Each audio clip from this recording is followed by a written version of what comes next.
साथियों नमस्कार। आज हम मैथ्स का बहुत ही इम्पोर्टेंट टॉपिक कंपाउंड इंटरेस्ट पर चर्चा करेंगे, चक्रवृद्धि ब्याज पर। दोस्तों, हर परीक्षा में हमें कंपाउंड इंटरेस्ट के प्रश्न पूछे जाते हैं और एग्ज़ाम में हमें ये काफ़ी परेशान करते हैं क्योंकि हमारी जो कैलकुलेशन होती है उसमें हमारे कहीं ना कहीं वीकनेस रहती है। तो दोस्तों, इसके लिए हमारा जो कैलकुलेशन पावर है बहुत अच्छा होना चाहिए, साथ ही साथ आपको स्क्वायर क्यूब्स वगैरह भी याद होने चाहिए। तो दोस्तों देखो, कंपाउंड इंटरेस्ट वैसे होता क्या है। जैसे हम हमारे डेली लाइफ में देखते हैं, जैसे अगर सपोज़ मैंने किसी से 100 रुपये उधार लिए, उस पर अगर सपोज़ 10% की ब्याज की दर है, यानी कि 1 साल बाद ब्याज कितना देना पड़ेगा, 100 पे 10% का 10 रुपये। अगले साल क्या होगा, उस ब्याज पर भी ब्याज लगेगा, उस ब्याज पर भी ब्याज लगेगा, यानी कि 10 का भी 10% कितना हुआ, 1, यानी कुल ब्याज कितना हुआ 21, यानी 100 का 21 रुपये का ब्याज है, यानी 121 क्या बन रहा है, उसका अमाउंट बन रहा है।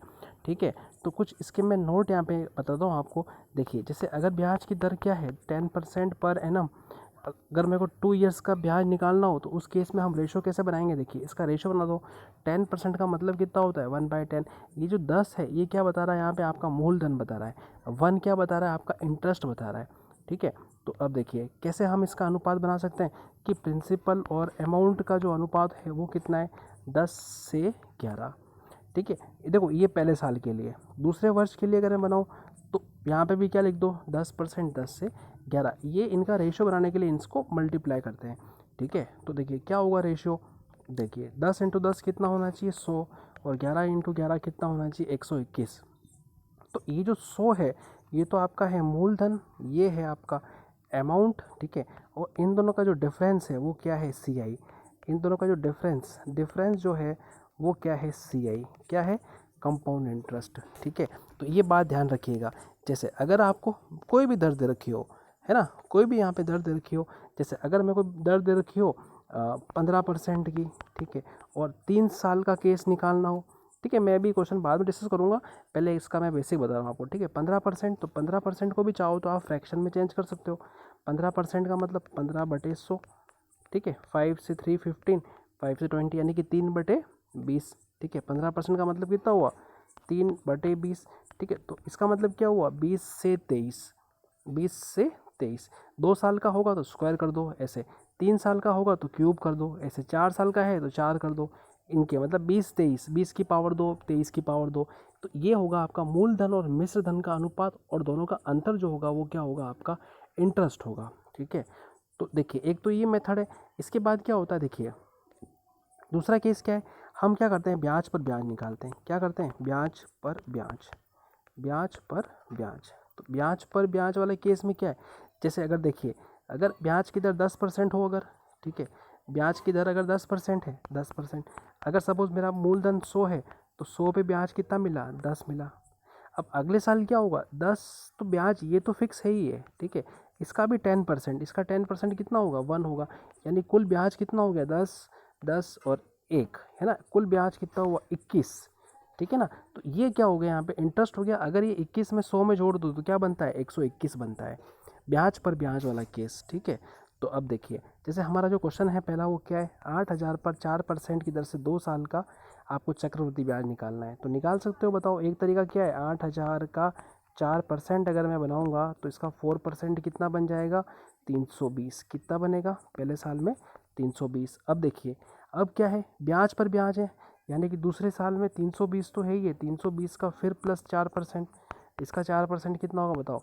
4% का मतलब कितना, 4 2 8 4 3 12, 128। ठीक है, और 128 क्या, 1280, 1280 हो जाएगा ना। इसको 4 से मल्टीप्लाई करेंगे कितना होगा, 4 2 8 1280/100 होगा, तो 12.8। ठीक है, प्लस 320 यानी कितना, 640, 650, 652.8। ऑप्शन बी इसका राइट होगा। ठीक है ना, तो इस केस में हम इस टाइप से क्वेश्चन को सॉल्व करेंगे। दोस्तों बहुत ही अच्छा तरीका है। ठीक है, और दोस्तों देखो हमारे पास ऐसा नहीं है कि ये सपोज़ ये मेथड मेरे को समझ में नहीं आ रहा है, ठीक है, स्क्वायर याद नहीं, क्यूब याद नहीं। दोस्तों अगर आपको सफल होना है तो आपको एक्सक्यूज़ को छोड़ना पड़ेगा, ये बात है ना। अगर आप ये वीडियो देख रहे हो तो इस बात को आप ध्यान रखिएगा, हमें कभी कोई एक्सक्यूज़ नहीं देने हैं कि मेरे को ये नहीं आता है, मुझे ये नहीं आता है, मेरे ये प्रॉब्लम है, मेरे ये प्रॉब्लम है। देखो पढ़ने वाला व्यक्ति कैसे भी पढ़ सकता है, ठीक है, और कैसे भी समझ सकता है, उसके लिए कोई एक्सक्यूज़ नहीं होना चाहिए। दोस्तों आप अगर मेहनत करना जानते हो तो आपके लिए कुछ भी चीज़ इम्पॉसिबल नहीं है। ठीक है, चलिए। तो आगे चलते हैं। क्वेश्चन नंबर सेकंड देखिए, find the compound interest on ₹1500 at 7% per annum for 2 years. ठीक है, 1500 पर 7% की दर से, तो सीधा आप क्या करो, 1500 का 7% निकाल दो पहले। एक साल में 1500 का 7% कितना हुआ, 105। दूसरे साल में फिर 105, और 105 का कितना हो जाएगा, 7%, यानी कितना हुआ, 735। 735 यानी कि 7.35 और मिल रहा है, तो 210 प्लस 7। ठीक है, तो ऑप्शन नंबर डी इसका राइट आंसर होगा। क्या होगा, ऑप्शन नंबर डी।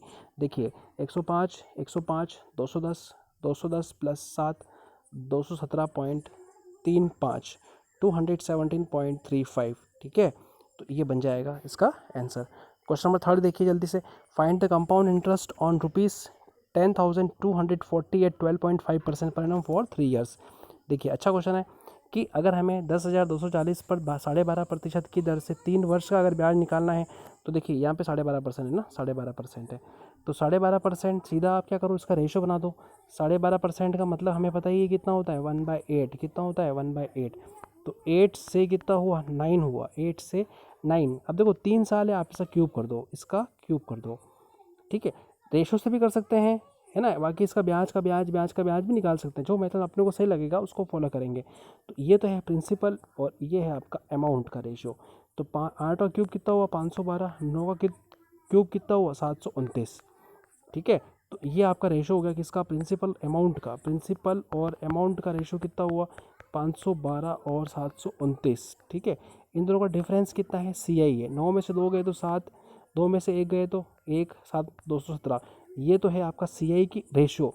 जबकि 512 किसके बराबर है, 10,240 के बराबर है। यानी एक यूनिट की वैल्यू कितनी हुई, 20। एक यूनिट की वैल्यू 20 है। ठीक है, तो 20 को क्या करेंगे, हमको तो CI चाहिए, तो यहाँ पे इसको मल्टीप्लाई करेंगे, यानी कितना होगा, 434, और 0 लग जाएगा। ऑप्शन ए इसका राइट होगा।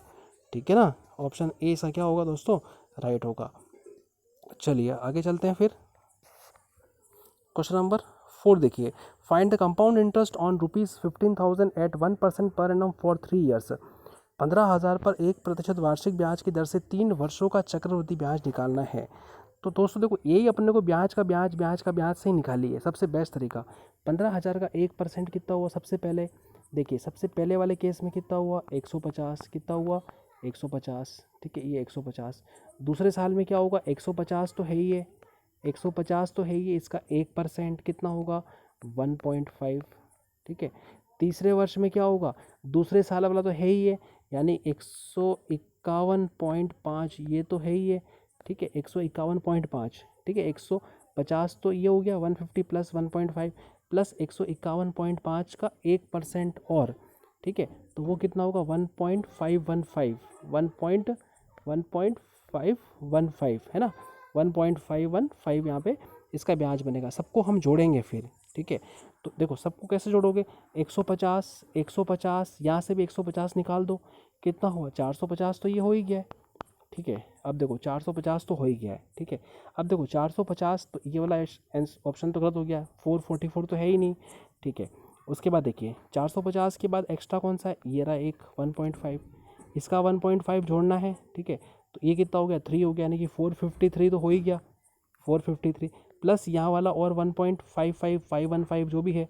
ठीक है, वो और मिल रहा है आपको। ठीक है, तो 453 के जस्ट पास में कौन सा ऑप्शन है, ये वाला, ऑप्शन सी इसका राइट होगा, फोर्थ का। ठीक है, वो 454.515। ठीक है ना, तो इस टाइप के क्वेश्चन को हम इस तरह से करें जिससे कि हम इजी वे में क्वेश्चन को फास्ट सॉल्व कर सकते हैं। चलिए ठीक है, एक बार फिर मैं आपको और बताता हूँ। सबसे पहले 15,000 का 1% 150 पहले साल का, फिर 150 तो है ही है, इसका 1% और 1.5। दूसरे साल में ये तो है ही है, 151.5। ठीक है, प्लस इसका 1% और, तो 1.515 करके इन सबको दोस्तों आपको जोड़ना है, इन सबको जोड़ना है। ठीक है ना, तो इसको जोड़ोगे तो ऑप्शन नंबर सी आपका राइट आंसर होगा। ठीक है, चलिए आगे चलते हैं। क्वेश्चन नंबर 5 देखिए, देखो ये इस टाइप के क्वेश्चन बड़े इंपॉर्टेंट है दोस्तों, ये एग्जाम में आपके पूछेंगे 100%। और कई बार हमें इन टाइप के क्वेश्चंस में हमें कन्फ्यूज़न होता है, चाहे आप पटवारी लो, है ना, चाहे आप रीट का लो, चाहे ग्राम सचिव लो, चाहे आप अभी सीईटी का ले लो, चाहे आप अभी आरएससीबी का एग्ज़ाम ले लो, कोई सा भी एग्ज़ाम ले लो, ये प्रश्न आपके 100% एग्ज़ाम में पूछा जाएगा। ठीक है, और इसमें हमारे को बहुत वीकनेस होती है। ठीक है, देखिए क्या करना है इस टाइप कभी देखो, सपोज अगर कोई प्रश्न आपको दे दिया जाए कि कोई धनराशि, कोई प्रिंसिपल, ठीक है, 10 वर्ष में दुगुना हो जाए, 2 टाइम्स हो जाए। ठीक है, 10 वर्ष में दुगुना हो रहा है। ठीक है, तो आपसे ये पूछे कि वही प्रिंसिपल कितने वर्ष में सपोज यहाँ पे पूछ ले कि 16 गुना होगा, कितना गुना होगा, 16 गुना।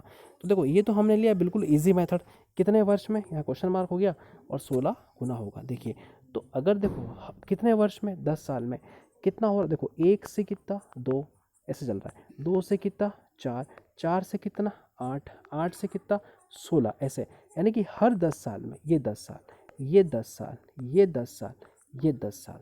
ठीक है, तो आपसे क्या पूछा, हर दुगुना कितने साल में हो रहा है, 10 साल में, तो कितने वर्ष में 16 गुना होगा, तो 10 10 10 10, है ना। तो इस क्वेश्चन का अगर ऐसा क्वेश्चन हो तो इसका आंसर क्या होगा, 40 साल। ठीक है, तो इस टाइप क्वेश्चन को देखो आप कैसे करो कि यहाँ पूछा क्या है, सबसे पहले वो लिखो 16 गुना 16 टाइम को कैसे लिख सकते हो, 2 की पावर 4 ऐसा लिख सकते हैं। ठीक है, अब देखो हर 2 गुना यानी कि 2 की पावर 1, हर एक होने मतलब एक किसके बराबर है यहाँ पे, 10 के बराबर, एक किसके बराबर 10, तो यहाँ पे 4 से मल्टीप्लाई कर दो इसको, यानी कि इस टाइप में आंसर को इसको शॉर्ट तरीके से कर सकते हो, 40 साल। ठीक है, अब देखिए आगे और देखिए, जैसे कोई अगर आपको क्वेश्चन ऐसे दे दे कि कोई प्रिंसिपल 8 टाइम्स 8 गुना होने में 12 साल लगाता है। ठीक है, तो वही प्रिंसिपल 2 टाइम्स होने में कितने साल लगाएगा, ऐसे पूछ ले। तो देखो सीधा सा 8 गुना हो रहा है, देखो 8 गुना होने में कितने साल लगा रहा है, 12 साल। तो मैं यहाँ पे देखो ऐसा लिख सकता हूँ क्या, 8 गुना मतलब 1 से 2 हुआ, 2 से 4 हुआ, 4 से 8 हुआ, 12 साल लगे। और यहाँ पे सभी जगह टाइम समान समान होगा, कुल समय कितना है 12, इसका मतलब यहाँ पे भी 4 साल, यहाँ पे भी 4 साल, यहाँ पे भी 4 साल। ठीक है, तो देखो 8 गुना होने में समय कितना लग रहा है, ये 4 साल, ये 4 साल, ये 4 साल, 12 साल।